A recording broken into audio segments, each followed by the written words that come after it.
Nah, korespondensi ekspor-impor. Secara sederhana memang korespondensi itu kan kita berkirim surat gitu ya, berkirim surat komunikasi dengan orang lain untuk menyampaikan informasi. Nah, kita fokuskan di sini terkait dengan ekspor impor ya, ekspor impor karena memang materi kita adalah perdagangan internasional. Nah, di sini memang kalau kita lihat dari materinya, jadi korespondensi itu kita fokuskan kepada perdagangan internasional ekspor impor. Walaupun secara artian definisinya kan bisa berarti apa komunikasi, menyampaikan berita, kemudian hubungan antara kelompok atau perorangan. Nah, kita fokuskan di sini adalah korespondensi yang terkait dengan jual beli barang yang dilakukan berbeda negara ya. Nah, berbeda negara di sini memang kenapa kita pelajari karena memang nanti ini adalah tahap awal ketika kita akan melakukan perdagangan internasional. Nah, ketika di awal ini kita misalnya melakukan kekeliruan, uh, itu akan menjadi sulit di proses selanjutnya. Nah, korespondensi ini tentunya tidak mudah, artinya karena kita sebagai orang Indonesia kan lebih menggunakan bahasa Indonesia ya. Nah, dalam korespondensi ini dia menggunakan bahasa asing. Kecuali memang yang kita komunikasikan adalah dengan orang Indonesia di luar negeri. Nah, kesulitan itu yang akan menjadikan kita untuk lebih belajar lagi bagaimana proses surat menyurat itu dilakukan sesuai dengan tema dan esensinya ya. Karena di dalam kita mengirimkan surat atau informasi ke orang lain, kalau tidak bisa dipahami akan kesulitan bagi orang lain. Nah, di dalam korespondensi ini kita akan tentunya kalau dulu ya, ini saya sebutkan kan ada kan beberapa caranya ya. Nah, misalnya ada radio, faksimil, telegraf. Nah, itu dulu gitu ya. Nah, sekarang secara perkembangan teknologi itu menggunakan mayoritas menggunakan internet ya. Karena itu paling cepat dan real time ya. Nah, perkembangan inilah yang menyebabkan proses itu menjadi lebih cepat dan mudah ya. Nah, di samping itu kesulitan tadi ketika kita membuat satu surat itu sudah bisa kita translate ke bahasa asing yang kita ingin gunakan. Nah, dengan media ini tentunya mempermudah bagi kita untuk berkomunikasi sehingga apa yang kita ingin sampaikan atau tanyakan itu bisa sampai ke rekan kita. Nah, kalau kita sebagai eksportir berarti kita akan misalnya dengan importir, begitu pula sebaliknya. Nah, kalau ingat dari proses awal ekspor impor mekanisme itu, jadi korespondensi ini menjadi hal pertama yang kita lakukan ya, ketika kita ingin menyampaikan atau menawarkan suatu produk ke orang lain. Nah, hal-hal apa yang perlu kita kuasai ya di dalam menyampaikan surat atau korespondensi ini? Nah, sebenarnya di dalam belajar saya yakin di sini sudah belajar ya, maksudnya di dalam dari saya yakin dari SD, SMP, SMA itu sudah belajar tata persuratan gitu ya. Nah, di sini kita memang lebih fokus ke surat bisnis terkait dengan ekspor impor. Nah, apa saja yang penting ya. Nah, karena kita bersurat kepada orang yang sangat kita harapkan untuk bertransaksi ya, artinya kita wajib menguasai ilmu atau ide atau hal yang berkaitan dengan perdagangan ya. Nah, kalau terkait dengan gaya bahasa, kemudian ungkapan, ekspresi itu menjadi pelengkap di dalam surat tersebut ya. Artinya tata persuratan saya yakin semua sudah belajar Yang agak sulit adalah bagaimana kita mentransform atau memformat surat tersebut menjadi surat bisnis ya, sehingga menjadi mudah dipahami, kemudian memang sesuai dengan konteksnya. Nah, karena konteksnya ekspor impor, berarti kita harus menguasai seluk-beluk ekspor impor. Nah, di dalam contohnya misalnya di dalam kita menegosiasikan barang itu sebelum kita akan muatkan di dalam sales kontrak, tentunya misalnya ada istilah Incoterm ya, mekanisme penyerahan barang. Artinya kita apakah menggunakan CIF, FOB atau Xlog. Nah itu kita pahami dulu gitu ya, sehingga apa yang akan kita sampaikan itu memang dimengerti oleh rekan kita ya. Kemudian menguasai tata persyaratan bisnisnya. Tadi saya sampaikan masalahnya apa, temanya apa itu harus dikuasai ya. Tentunya ini disesuaikan dengan masalah yang terjadi dengan partner kita ya. Kemudian di dalam surat tentunya kan ada kalimat pembuka, ada isi, kemudian penutup. Nah, bahasa-bahasa yang kita gunakan itu tidak seperti bahasa yang kita gunakan misalnya surat menyurat dengan teman gitu, atau surat menyurat dengan pacar, kan berbeda gitu ya. Jadi ini yang kita pelajari sehingga kita bisa membedakan dengan pihak mana yang kita hadapi. Nah, kemudian apa saja ya tujuan dari korespondensi tersebut ya? Itu bisa saja pertama kali kalau kita korespondensi bisa kita memperkenalkan perusahaan kita gitu ya. Artinya ketika kita baru akan berdagang, berjualan, pihak klien kita akan menanyakan ya. Jadi kita bergerak di bidang apa yang mau kita sampaikan. Nah, kita bisa memperkenalkan perusahaan kita atau company profile dulu ya. Kemudian bisa juga menjawab surat ya. Ketika kita sudah menyampaikan penawaran surat gitu ya. Nah, klien atau rekanan kita itu akan menyampaikan surat balasan ke kita. Mungkin ada pertanyaan-pertanyaan yang disampaikan, nah itu kita bisa menjawab surat ya. Kemudian bisa juga follow up ya, menyambung pembicaraan, artinya menyambung pertanyaan surat-surat sebelumnya yang sudah pernah kita kirimkan ya. Nah, yang ada juga yang pertama itu misalnya kita memberikan penawaran ya.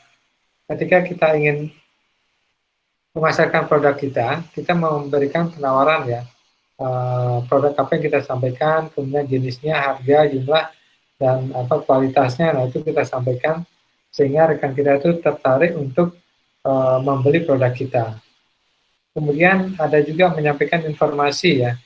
Nah, informasi ini bisa saja ya terkait dengan penghafalan. Ini banyak ya, tidak hanya yang saya ketik tulis di sini ya. Ini hanya sebagian kecil saja ya. Bisa saja terkait dengan sistem pembayaran, kemudian katakanlah misalnya keselamatan pengiriman. Kalau misalnya terjadi masalah di kita, misalnya kita sebagai eksportir, kita akan menjanjikan pengiriman dalam waktu seminggu gitu ya. Nah, ketika terjadi bencana misalnya di negara di kita, sehingga kita proses produksi terhambat, nah kita menyampaikan keterlambatan pengiriman. Atau misalnya kita menyampaikan perubahan jadwal pengiriman. Misalnya karena jadwal kapal yang akan memuat barang ekspor kita itu terhambat ya, ada masalah, nah kita sampaikan jadwal schedule berikutnya gitu ya. Atau masalah administrasi lainnya. Ini hanya sebagian kecil ya, tentunya di lapangan itu banyak lagi ya, banyak hal-hal yang bisa terjadi yang kita sampaikan melalui korespondensi, baik itu menggunakan email atau kita via telepon, itu bisa saja. Nah, contoh korespondensi ini suratnya misalnya memperkenalkan perusahaan ya, introduction letter ya, kemudian profil kita seperti apa, biasanya seperti ini penting di awal. Nah, bagaimana suatu perusahaan membuat suatu company profile sehingga menjadi menarik, kemudian menjadi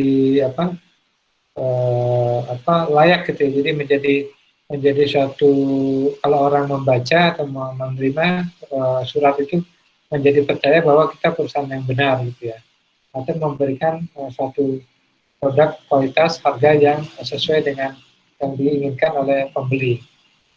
Kemudian membuat penawaran ya, kita memberikan penawaran produk kita ke klien kita. Kemudian memberikan informasi bisa saja ya. Misalnya kita sudah memberikan surat penawaran, kemudian kita memberikan informasi tambahan terkait dengan produk kita. Kemudian bisa juga kita membuat atau menunda janji appointment-nya ya. Ketika kita sudah akan melakukan perjanjian atau melakukan transaksi gitu ya, ternyata ada halangan, nah kita wajib memberikan penundaan atau reschedule. Kemudian ada juga surat permintaan ya, inquiry letter. Jadi misalnya kita mencari suatu produk gitu ya, kemudian kita browsing di internet, kita menemukan suatu barang yang dijual oleh suatu perusahaan, nah kita membuat surat permintaan gitu ya. Kita tertarik dengan produk yang dijual, kemudian kita sampaikan permintaan kita. Kemudian menjawab pertanyaan, kita sudah menyampaikan surat penawaran, kemudian importer kita, klien kita masih ragu, nah kita bisa menjawab ya. Kemudian kita konfirmasi, misalnya konfirmasi pesanan yang kita kirimkan, kemudian mereka memberikan tanggapan, nah kita konfirmasinya apakah kita siap gitu, misalnya kita memberikan misalnya ya produk kerajinan Bali ya, misalnya kerajinan perak gitu ya, setelah kita berikan sampel, mereka memberikan atau meminta kita membuatkan suatu produk sesuai dengan bentuk yang dia inginkan, nah kita siap nggak mau membuatnya dalam jumlah berapa misalnya, kemudian dengan harga yang spesial karena dipesan dalam jumlah banyak, itu bisa kita memberikan konfirmasi. Kemudian juga menunda jawaban yang cepat. Artinya di sini ada surat-surat yang memang penting gitu ya, yang urgent, nah itu wajib kita segerakan gitu ya. Nah, misalnya terkait dengan masalah pembayaran ya, kemudian ada perubahan harga, kurs misalnya, itu bisa kita sampaikan. Kemudian bisa juga terkait dengan informasi kedatangan kapal ya, travel schedule ya. Jadi memang ini penting karena ketika ada perubahan di pengiriman ya, schedule kapal, baik kapal laut atau udara, nah itu wajib kita sampaikan ketika ada perubahan-perubahan pengiriman atau penerbangan ya. Kemudian ada juga memberikan informasi sederhana, misalnya dokumen ya. Artinya dokumen-dokumen apa yang diinginkan atau diperlukan. Misalnya kita yang kita pelajari sebelumnya ada surat keterangan asal ya, SKA itu untuk mendapatkan preferensial tarif misalnya. Nah, kita meminta kepada eksportir kita untuk menyiapkan surat tersebut sehingga ketika barang itu nyampe di Indonesia itu mendapatkan pembebasan ya. Itu misalnya ya. Jadi contohnya ya, kita introduction letter kita menyampaikan kepada rekanan klien kita ya. Nah, di sini nanti dicoba untuk kalau sekarang karena memang belum bekerja, tentunya akan, kecuali ada teman-teman yang sudah menjalankan bisnis ya, menjalankan bisnis, saya yakin sudah pernah melakukannya gitu ya. Asing lagi dengan surat-surat seperti ini. Dan misalnya di sini tentunya formatnya bisa beraneka ya, tetapi tentunya kan pokok-pokoknya ada gitu ya, tanggalnya, pada siapa kita mengirimkan gitu ya, kemudian destinasi siapa gitu, kita wajib mengetahui lebih dahulu, atau misalnya kalau kita belum kenal dengan pemimpinnya, bisa aja kita kalau bahasa Indonesia kita bisa bilang pimpinan perusahaan apa gitu, kita sebutkan di situ ya. Jadi di sini karena kita mau menyampaikan sifatnya perkenalan ya tentunya misalnya sini, I would like to take opportunity and introduce ya, our company. Jadi memperkenalkan perusahaan kita ya. Jadi seperti apa perusahaan itu kita perkenalkan. Nah tentu bahasanya kan bisa aja kita bukan melebih-lebihkan ya. Jadi kita membuat satu surat sehingga orang yang membacanya akan yakin produk kita ya. Misalnya di sini we provide high quality service. Nah ini penting ya. Jadi high quality service ini apa atau high quality product itu kita sampaikan sehingga orang yang akan membeli produk kita tuh yakin gitu ya. Nah, tentunya ini kan sifatnya baru pengantar gitu ya, perkenalan. Setelah mereka tertarik, mereka akan menyampaikan pertanyaan berikutnya. Kemudian contoh offer letter of quality product ya. Jadi kita menyampaikan kualitas dari produk kita. Jadi di sini bisa kita sampaikan bagaimana produk kita, kita menyebutkan secara detail gitu ya, seperti apa produk kita gitu ya, sehingga orang bisa membandingkan dengan produk lain. Karena kalau sebagai pembeli dia tidak akan langsung membeli produk kita apabila kita belum memiliki nama, misalnya belum terkenal dan belum ada review misalnya ya. Nah, kenapa perusahaan itu misalnya go public ya, misalnya di bursa, itu sebenarnya untuk memudahkan orang kalau sudah mempunyai nama atau mutu yang jelas, tentunya orang tidak perlu lagi mereview ya. Jadi mereka udah, misalnya kita membeli, misalnya kita beli produk handphone ya. Nah, misalnya iPhone, nah itu udah jelas, itu udah kualitasnya udah nggak dipertanyakan lagi ya. Sehingga yang menjadi concernnya adalah bukan di produknya, mungkin akan dikonsenkan adalah bagaimana after sales service-nya, kemudian kalau dia membeli dalam jumlah banyak akan mendapatkan diskon ya, seperti itu. Itu yang kenapa kita penting menyampaikan dalam surat-surat ini ya. Kemudian inquiry letter ya, kita meminta suatu permintaan request terhadap sampel produk misalnya ya, seperti apa yang kita inginkan. Nah setelah kita misalnya melihat satu pameran gitu atau iklan, kita tertarik dengan produknya, nah kita bisa menyampaikan surat inquiry letter ya. Kemudian konfirmasi ya, bisa saja ya. Jadi ketika kita menyampaikan penawaran dengan produk ya, kemudian pihak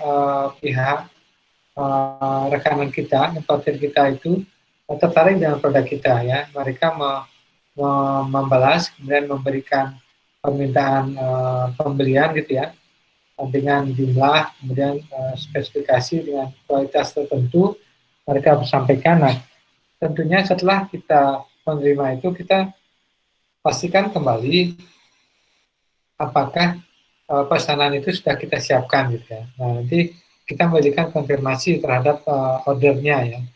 Kita sampaikan konfirmasi detail apa yang dia minta, apa yang bisa kita berikan, jumlahnya, kemudian harganya dan kualitasnya. Nah, kalaupun misalnya sesuai dengan pesanan itu lebih mudah gitu ya. Nah, ketika misalnya dia meminta, contohnya dia meminta dalam jumlah 1.000 pieces gitu ya. Nah, ternyata kita hanya bisa menyiapkan 1.000 pieces dalam waktu yang misalnya 2 bulan ya. Misalnya dia minta 1.000 pieces dalam waktu 1 bulan, nah ini konfirmasi letternya penting.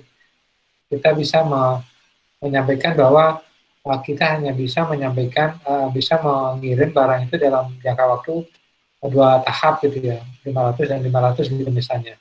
Nah itu kita sampaikan dalam konfirmasi letter ya. Nah ini contoh-contoh surat ya, contoh ketika kita membuat surat yang saya sampaikan tadi, ada surat tentunya kan ada kalimat pembuka ya. Nah misalnya di sini we are advised by your embassy ya, jadi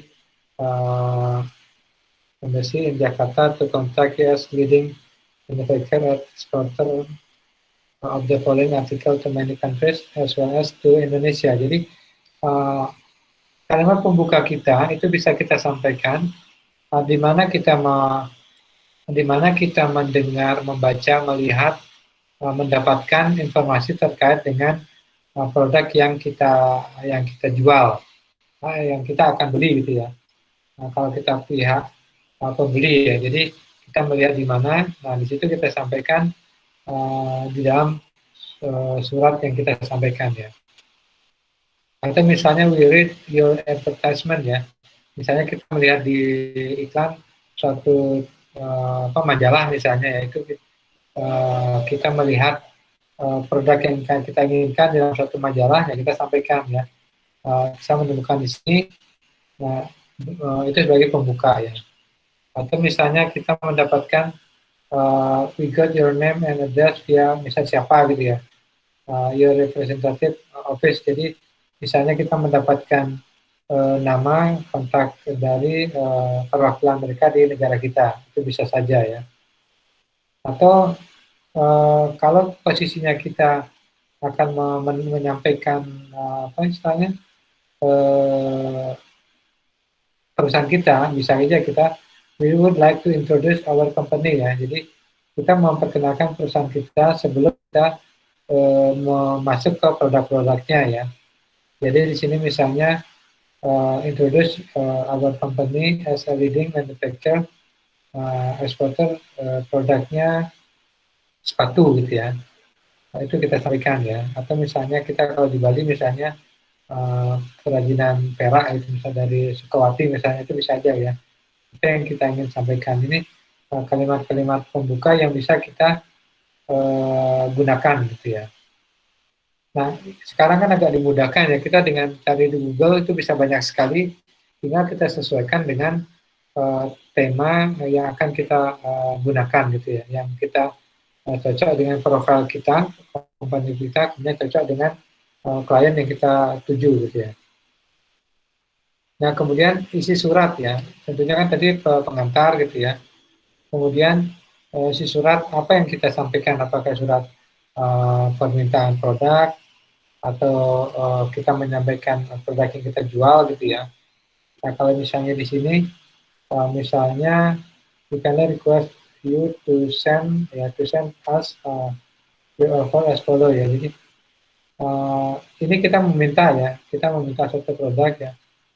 If you have this product available for export, we would like to receive your quotation. Jadi kita minta apakah perusahaan ini kita memiliki produk yang kita inginkan, kemudian seperti apa proses pengirimannya, pembeliannya gitu. Nah, itu kita sampaikan ya, kuantiti dan kualitasnya gitu, kemudian packingnya seperti apa. Nah, ini dia menggunakan FOB CIF, ini importernya yang digunakan ya. Kemudian tanggal pengapalan, brosur, dan sampel event ini kalau ada.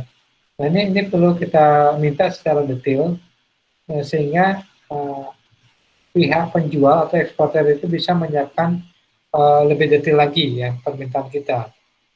Jadi isi suratnya ini kontaknya kita meminta suatu produk gitu ya. Bisa saja kalau kita menjual, nah kita mau kebalikannya ya, kita mau menyampaikan produk yang kita jual sesuai dengan permintaan dari pembeli. Ya. Kemudian kalimat penutup ini yang saya sampaikan tadi, karena kita sifatnya bisnis, yaitu korespondensinya formal, tentunya ada bahasa-bahasa formal yang biasa digunakan ya. Yang misalnya di sini ya, for any further information, please do not hesitate to contact us ya. Looking forward to your reply with interest with Wiriman. Jadi ini bahasa-bahasa yang biasa dipakai gitu ya. Jadi bahasanya formal ya. Jadi kurang lebih sih isinya jadi jangan sungkan untuk menanyakan informasi lebih lanjut ya. Jadi bisa mengontak kami di mana ya, dengan kita memberikan kontak person kita atau di email ini atau di nomor HP ini misalnya. Jadi bisa kita sampaikan ya. Kemudian use respectfully atau use sincerely ya. Jadi ini kita atau respectfully. Nah, ini bisa kita gunakan sehingga surat kita menjadi formal ya, bukan surat yang informal ya.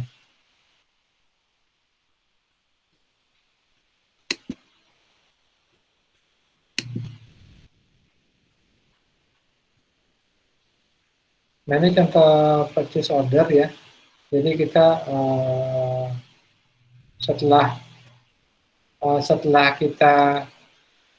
kita mau mendapatkan apa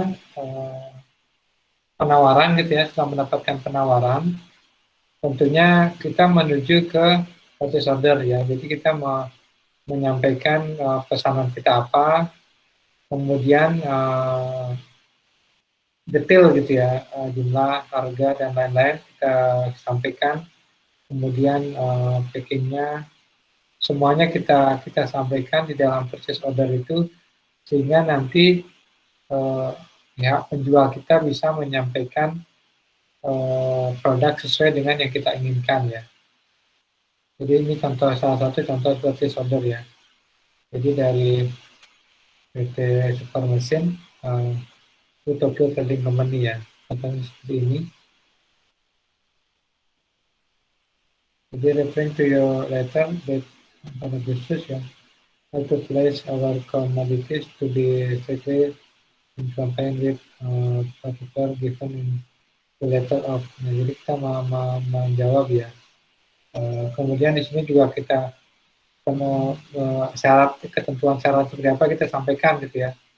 Delivery-nya, kemudian payment-nya seperti apa. Nah ini sebenarnya akan menjadi dasar di dalam permohonan LC-nya ya yang kita bahas sebelumnya. Jadi inti dari korespondensi, kemudian kalau sudah setuju dia menjadi purchase order ya, baru kita akan muat di dalam sales kontrak. Ini contohnya ya. Ini contoh menjawab pesanan yang ketika kita ada pesanan, nah seperti apa kita menjawab ya. Jadi contohnya seperti ini ya. Jadi many thanks to your inquiry date kapan ya. We are pleased to quote you the following. Jadi kita menyampaikan jumlah pesanan yang dipesan, kita sampaikan harga jumlahnya jumlahnya seperti apa ya, berapa jumlahnya harga, kemudian biaya-biayanya kita sampaikan ya. Misalnya dia FOB, kemudian validnya insurannya berapa, sehingga pembeli kita tahu detail jumlah yang harus mereka bayar.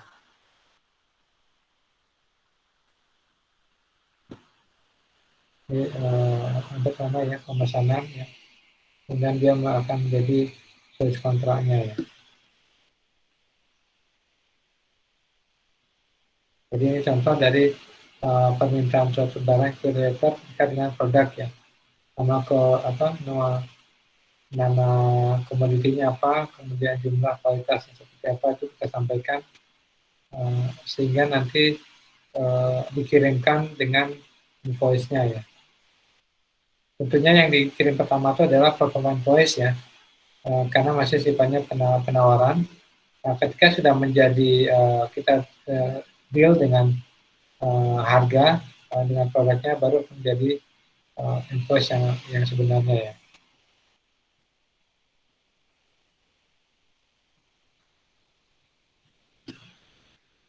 Contoh lagi.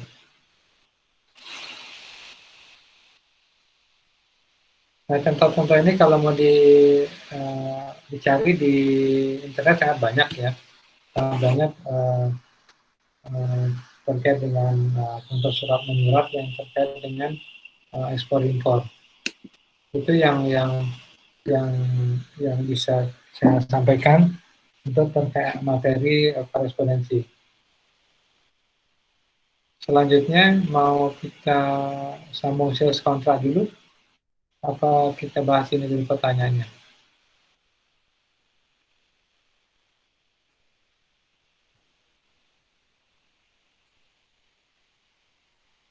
Silakan. Boleh langsung disambung, Pak.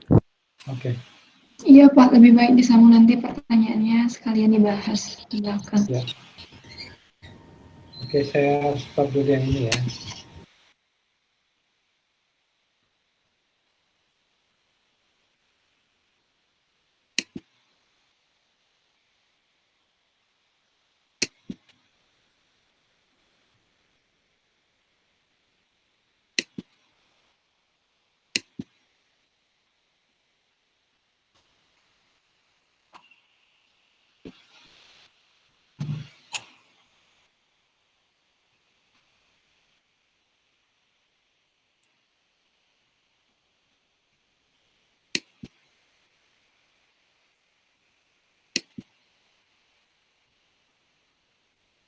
Apakah sudah terlihat?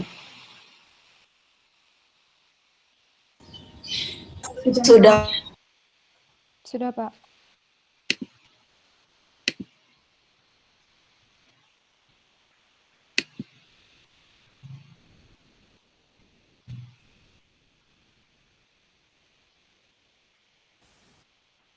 Nah, kita lanjut ke sales kontrak ya. Jadi setelah kita pelajari korespondensi, nah ketika pihak eksportir dan importir telah sepakat dalam negosiasi perdagangan gitu ya, itu akan menuju kepada sales kontrak. Nah, sales kontrak ini tentunya menjadi sangat penting ya, karena itu menjadi pegangan bagi kedua belah pihak, eksportir dan importir, di dalam melakukan ekspor impor. Semua yang ada di dalam kesepakatan itu harus termuat di dalam sales kontraknya. Nah, kita kembali flashback sedikit terkait dengan mekanisme perdagangan internasional ya. Di dalam mekanisme itu ada sudah kita pelajari ya, mekanisme pembayaran gitu ya, term of payment-nya, kemudian ada term of delivery-nya, incoterm-nya, kemudian sekarang kita bahas sales kontraknya. Nah, 3 poin ini memang sangat penting ketika kita akan melakukan ekspor impor dalam konteks yang jumlahnya besar ya, artinya dalam jumlah besar, skala yang cukup besar, nah itu harus kita pahami. Nah, berbeda dengan, karena kalau ekspor impor dengan kita membeli barang di handphone dengan online itu juga sudah kita jual di impor gitu, tapi tidak serumit yang kita pelajari gitu ya.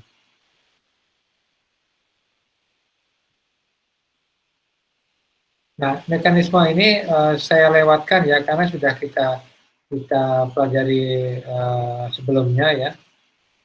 Jadi ini saya lewatkan dulu ya, sudah kita pelajari. Nah,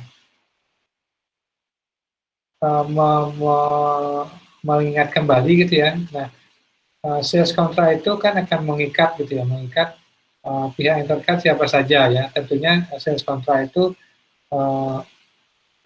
pihak utamanya adalah eksportir dan importir ya. Ini pihak yang terlibat di dalam sales kontrak itu.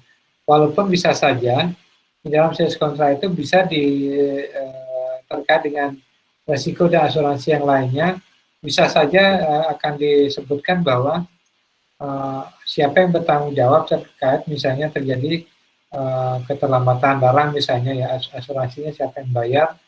Nah, itu bisa saja, tetapi pihak yang utama di dalam sales kontrak adalah eksportir dan importir.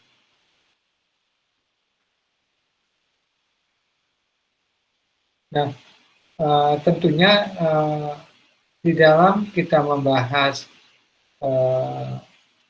perdagangan internasional, tentunya kan ada risiko dan cost ya. Nah, ya ini sudah kita bahas sedikit sebelumnya, apa saja yang muncul gitu ya. Kenapa ini penting? Karena di dalam sales kontrak itu sebelum kita membuat sales kontrak menyepakati dengan pembeli ya, atau penjual, nah tentu kita mengetahui terlebih dahulu ya, risikonya seperti apa. Ya, misalnya risiko tidak bisa membayar gitu ya. Kemudian financial risk ya. Kemudian political risk terkait dengan negaranya ya. Kemudian barang tidak sampai dan delivery risiko tidak terkirim, kemudian dokumentasinya tidak lengkap dokumennya, atau risiko dari kenaikan rate ya. Nah, ini kita pelajari kembali. Kenapa? Karena di dalam sales kontrak itu kita harus memperhatikan ini ya. Bagaimana kita menyepakati itu, tentunya kita harus mengetahui risikonya terlebih dahulu gitu ya.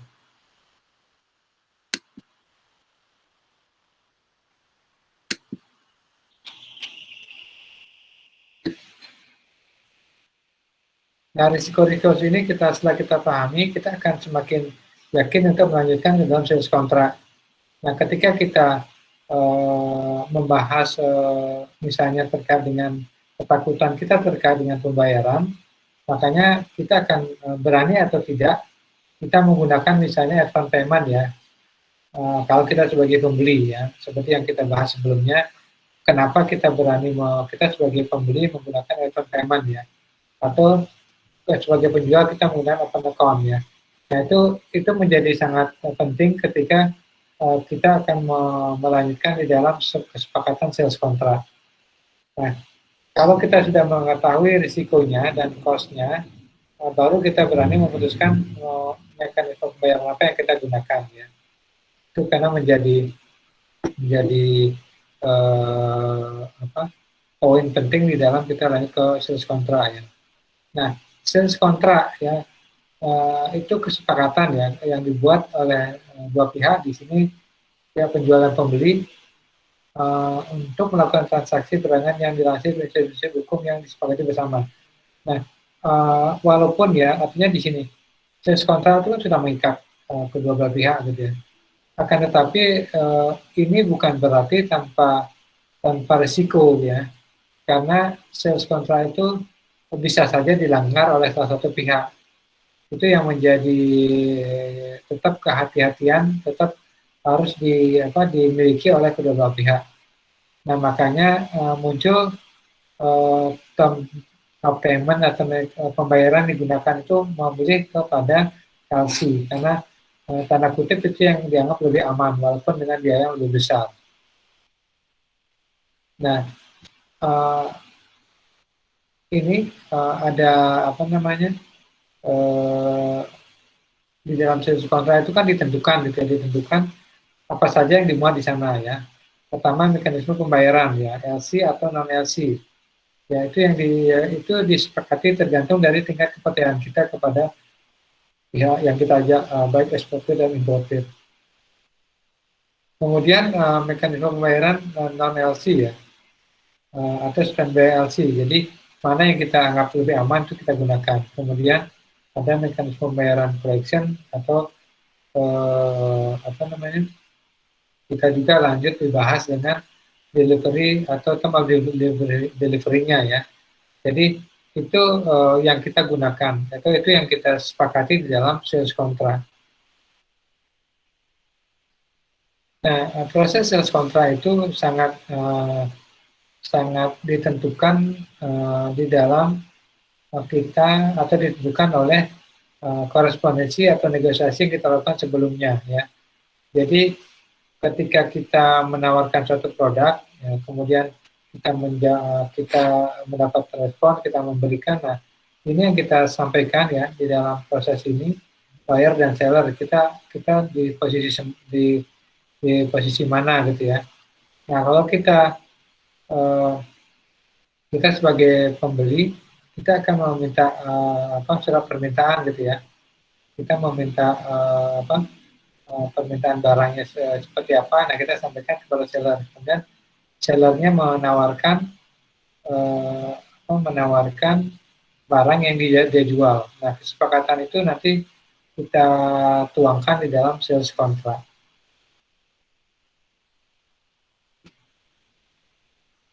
Nah, di dalam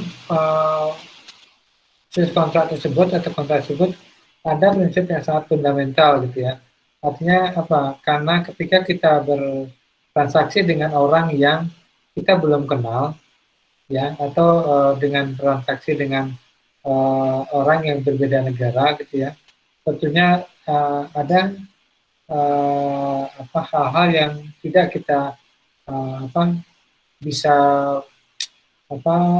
penuhi semuanya, gitu ya. Jadi bagaimana itu bisa dieliminir atau diperkecil ke resikonya ya. Misalnya ada 3 prinsip ya, uncertainty ya. Jadi harus memastikan segala sesuatu yang berkaitan dengan batasan waktu ya. Ketidakpastian itu ya, batasan waktunya itu harus clear ya. Misalnya dia pengirimannya dalam berapa lama dia bisa disampai gitu ya. Itu harus kita pastikan ya. Kemudian ambiguity ya, jadi tidak boleh bersifat ambigu, itu menunjukkan penafsiran ganda atau multitafsir. Itu harus jelas gitu ya, harus clear di dalam kita menampilkan di dalam sales contract tersebut gitu ya. Nah, jadi tidak ada, kalau memang kita mau gunakan katakanlah pengiriman gitu ya, jadi ada pengiriman tidak boleh menggunakan pengiriman parsial gitu, berarti tanggal pengirimannya hanya satu gitu ya. Tapi kalau parsial berarti kan dua pengiriman, itu jangan sampai di dalam surat penawaran itu muncul penafsiran yang berbeda, ya, itu harus pasti. Makanya ada surat konfirmasi untuk memastikan bahwa apa yang kita sampaikan, yang kita maksud itu memang ditangkap sama oleh si rekan kita gitu ya. Atau obscurity ya. Jadi sales kontak harus menghilangkan kondisi ketidakjelasan ya. Kemudian harus secara jelas menentukan segala sesuatu yang menyangkut kondisi barang, pengiriman, pengangkutan, toleransi risiko, serta biaya. Jadi yang kita bahas di dalam Enkotem kemarin beberapa lalu itu sangat menjadi penting karena itu peralihan risiko, tanggung jawab dan cost itu menjadi harus jelas ya, harus tidak boleh ragu. Jadi tidak boleh itu di kedua belah pihaknya belum jelas gitu ya, harus jelas ya. Karena itu akan beralih risikonya, biaya dan tanggung jawab ketika terjadi permasalahan. Makanya ketika prinsip ini harus dipastikan kita kuasai ya sebelum kita menuangkan dalam sales kontrak. Kemudian unlawful ya, jadi kontrak perdagangan tidak boleh bertentangan dengan hukum yang berlaku di suatu negara. Nah, misalnya melarang minuman alkohol ya, negara yang melarangnya, atau yang tidak boleh diimpor ya. Makanya ketika kita mau minta suatu barang, kita mau beli suatu barang, kita juga sebagai pembeli ya harus tahu ya, apakah di negara kita barang ini bisa masuk atau tidak gitu ya. Atau di negara tersebut barang itu boleh dikeluarkan nggak atau diekspor atau tidak gitu ya. Nah ini jangan sampai kita tidak tahu ketentuannya, kemudian kita memesan, kita bayar. Nah ketika kita sudah bayar, barang itu tidak bisa dikirim. Nah itu jangan sampai terjadi ya. Kemudian comply ya, setelah kontrak terbentuk, para pihak harus memenuhi syarat dan kondisi dari perjanjian ya. Jadi kedua belah pihak itu memang harus patuh pada syarat dan kondisi yang kita sepakati ya. Walaupun membuat kerja mereka menjadi tidak nyaman. Jadi memang kasarnya gini, harus dibuat sedetail mungkin di awal ya. Jangan karena kita merasa yakin, percaya, maka kita longgarkan persyaratannya ya. Karena akan menjadi risiko ketika terjadi satu risiko, misalnya barangnya tidak sampai, nah seperti apa akan tanggung jawabnya gitu. Jadi harus comply ya. Kemudian ada adapted ya. Jadi validitas dan terlaksana kontrak komersial biasanya menyesuaikan pada prinsip komersial yang dikembangkan dalam negeri yang hukumnya didasarkan oleh kesepakatan. Jadi memang harus sesuai ya dengan prinsip yang berlaku di negara kedua tersebut ya. Jadi ini harus disesuaikan ya. Kemudian struktur dari sales kontrak ya. Tadi sudah kita lihat contohnya ya. Contoh di korespondensi itu sudah saya tunjukkan sekilas ya. Itu ada heading, kemudian comparison, kemudian ada premise-nya ya, term of condition ya. Ini term of condition-nya, kemudian standard clause-nya ya seperti apa, kemudian testimonial clause, closing of the contract, kemudian name dan signature-nya, tanda tangannya, name saksinya ya. Ini standarnya, standar struktur dari sales of contract. Dan di dalam sales contract itu minimal memuat apa saja ya, nama dan alamat eksportir dan importir. Nah, karena dua belah pihak ini yang melakukan transaksi ya, yang mengikat janji tersebut bertanggung jawab, bahkan kedua belah risiko, tanggung jawab dan biayanya ya. Kemudian deskripsi spesifikasi dari barang ya. Nah, ini harus detail ya, jangan sampai tidak jelas ya. Misalnya spesifikasi barangnya ya, apa namanya, merek, tipenya seperti apa, harganya ya, kemudian jumlah ya, atau volume, unit berat, kualitas dan kemasan ya, itu harus jelas ya. Kalau misalnya kita memang meminta quality, jelas produknya, nah kalau kita memang mau membayar lebih, kita minta sertifikatnya gitu ya. Jadi itu meyakinkan kita walaupun menggunakan biaya yang lebih mahal gitu ya. Kemudian mekanisme dan instruksi pembayarannya ya. Mekanisme pembayaran menggunakan apa ya, LC atau non LC, atau misalnya langsung transfer atau electronic payment atau penekon, itu jelas ya. Kemudian mekanisme pengapalan ya, apakah dia parsial atau sekali kirim, kemudian apakah penyerahan barangnya menggunakan Incoterm yang mana, apakah FOB, CIF ya, tergantung dari kesepakatan ya. Yang kalau kita di Indonesia dia menggunakan CIF ya. Kemudian transport dokumen yang dipergunakan, jadi dokumen-dokumennya seperti apa yang digunakan itu harus dituangkan semua ya. Kemudian asuransi, ya asuransinya siapa yang menanggung ya, apakah penjual atau pembeli ya, di dalam negeri atau luar negeri, itu wajib disepakati dalam sales kontrak. Nah, ini juga apa namanya, lebih detail lagi ya, yang dimuat dalam sales kontrak idealnya mengcover apa saja ya. Nah, tadi kan minimal, nah ini yang mengcover keseluruhan ya, artinya sebaiknya sudah mencakup pertama term of goods ya. Nah, term of goods itu semua terkait dengan barang ya, rincian barang, jenis, tipe, dan spesifikasinya, keaslian barang, asal barang itu wajib ada di dalam sales kontrak. Kemudian jumlah dan kualitasnya, harga barang ya, karena harga nanti akan muncul di invoice-nya ya. Kemudian term of delivery ya, term apa yang digunakan ya, tadi sudah saya sampaikan, apakah menggunakan FOB, CIF, export, dan lain-lain, itu wajib kita sepakati ya. Kemudian term of payment, LC atau non LC ya, itu sudah kita bahas. Kemudian term of shipment, nah,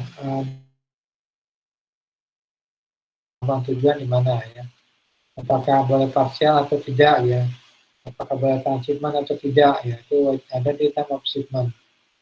Kemudian term of dokumentasi ya, documentation ya, apakah dokumen, misalnya dokumen finansialnya apa saja ya, kemudian komersialnya apa terkait invoice ya, kemudian dokumen transportasi, asuransi, itu wajib kita cantumkan ya, karena itu akan diminta ya, akan kita gunakan ketika kita mengeluarkan barangnya dari pelabuhan kalau kita sebagai importer. Nah, ada versi ya, ada standar version, ada short version ya. Di sini kalau standar versionnya content definition of relevant notation ya, concept like kemudian special comment on the notice of conformity, explanation ya, warning to parties, kemudian limitation of the seller ability, the validity of the agreed price clause ya.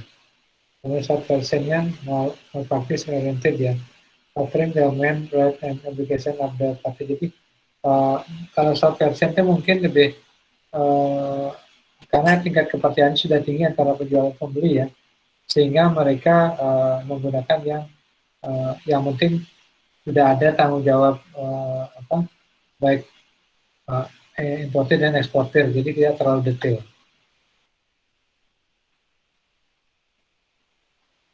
Ada bentuk lisan ya, mengenai kumpulan korespondensi, performa invoice, print text, print out short form ya, untuk proses order, untuk sesuatu yang sering bersama. Jadi ini kembali kepada tingkat kepercayaan kita kepada baik penjual pembeli ya, itu akan menuangkan di dalam sales kontrak.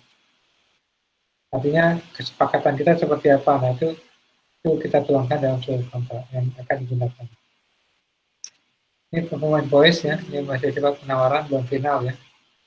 Jadi ada jumlah barangnya apa, jumlahnya, kemudian price-nya berapa, total berapa gitu ya. Nah, kemudian payment-nya dengan apa? Payment dengan LC misalnya, irrevocable LC ya, website contohnya ya. Kemudian shipment-nya di mana, shipping port-nya, kemudian packing ya, origin, validity, ini ada dituangkan di dalam invoice ya. Jadi bisa menjadi ini bisa menjadi sales contract juga gitu. Jadi tergantung dari tadi ya saya sampaikan kesepakatan kita seperti apa ya. Jadi kalau sudah sepakati seperti ini sudah bisa digunakan. Tetapi ini masih performa ya. Maksudnya belum final. Kemudian ini contoh yang lain ya. Untuk ordernya. Produknya apa saja ya. Ini deskripsinya. Kuantitinya berapa, kemudian unit price-nya total berapa.